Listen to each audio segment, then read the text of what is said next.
Hey, what's going on, everybody? Sorry for the screen being all messed up. It is all blurry and whatever, but my front camera is cracked, so you get what you get. But like I said in the last video, I might put in these talks about sports every now and then, and if these views go up and everybody likes what I'm saying, and I got good feedback from the last one, we'll take this to the studio, you know.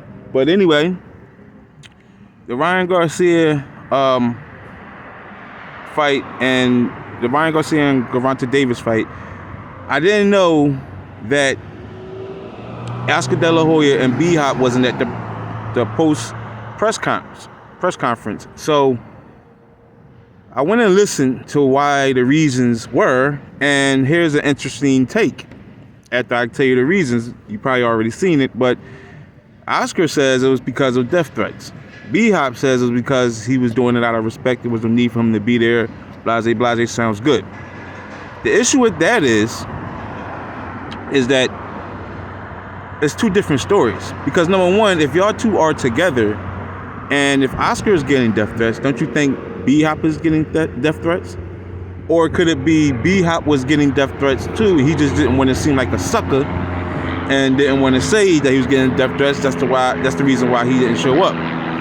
So somebody has to come clean and tell the truth, because it can't be those two sides of the story. It just seems kind of odd that you won't be next to your fighter after a devastating loss. And Ryan Garcia's response was that he always has Jesus on his side, which is a correct response, and I salute you on that. Thank the Lord Jesus Christ. However, having said all that, something is fishy is going on, because we have three sides of the story and we don't have a conclusion.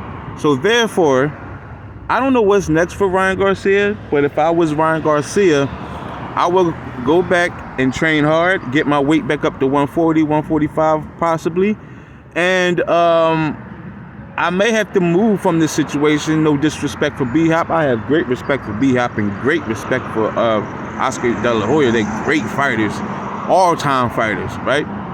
But there's a time and place for everything, and I think Ryan Garcia got his time with Oscar De La Hoya, unless he can get a major fight, which would make good business sense. Okay, so having said all that, I don't have to say too much about it, but there is something fishy. So again, press the likes, comment.